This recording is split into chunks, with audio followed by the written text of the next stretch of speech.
Thanks for coming out to the interview today, Dr. Sharon Moalem.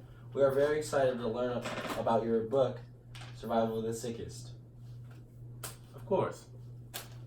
In today's interview, we would like to ask you about 3 of our 4 big ideas in our biology class, and we would like to cover our 5 favorite chapters. Sounds good to me. In chapter 1, Ironing It Out, it really describes our big idea number 3, which is living systems store, retrieve, transmit, and respond to information essential to life processes. This deadly hereditary disease, called hemochromatosis, may have actually once been a beneficial evolutionary tool used by Europeans to survive during the bubonic plague. Can you explain the science behind this logic? In order to understand how such a deadly disease such as hemochromatosis could possibly be positive, we first must understand how iron works in the body. Iron is very important for living organisms, and bacteria takes advantage of this by attacking humans' iron. A healthy human stores its iron away in a locking process whenever a disease enters its body. However, a person with hemochromatosis doesn't lock away its iron, and it actually overflows the iron through the body, except for the macrophages. This is important because the diseases actually eat the iron in the macrophages. So without any iron in the macrophages, the disease will die. In chapter 2, called A Spoonful of Sugar Helps the Temperature Go Down, you talk about how diabetes may have helped humans during the Ice Age survive.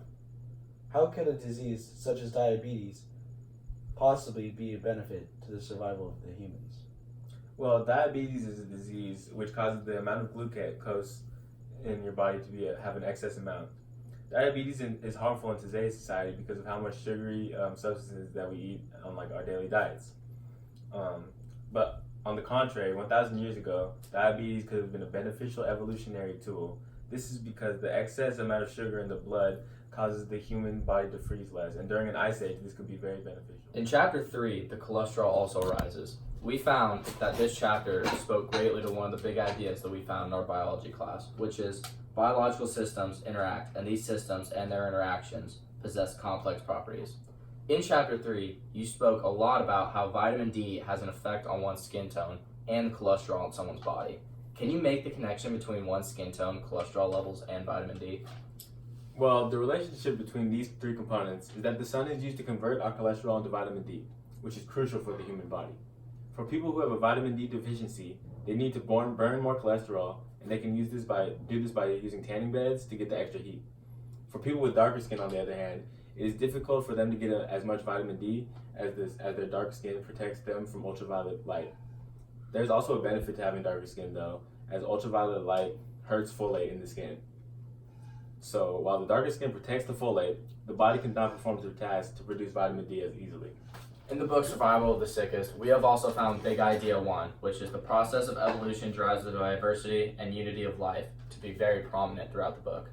In chapter 5 of Microbes and Men, you talk about how bacteria can control their hosts to act in ways that are beneficial to the survival and reproduction of the host. How do bacteria develop in ways that are beneficial to survival and longevity of a species?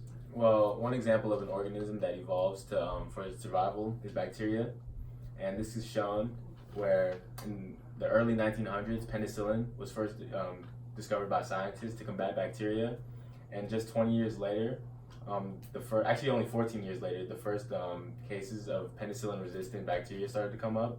And as scientists got smarter and learned more about the bacteria, they began to develop more and more medicines to cure the bacteria. But the bacteria continued to evolve to combat the new forms of penicillin.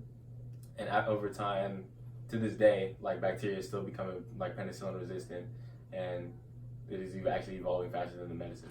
Last question. In chapter 7, Methyl Madness, Road to the Final Phenotype, you talk about the different ways a pregnant mother's health will affect her child. Can you explain how the DNA of newborns is affected by the environment? Well, a pregnant mother passes down half of her genes, as well as half of the father's genes to make a child. If the mother has an illness or any type of issue, that means that the characteristic and traits are a mutation or an uncommon gene. Since the mutated gene is present in the mother, it has a likely chance of being passed down to the child. Thank you. That's all the questions we have for today, Doctor. Thank you.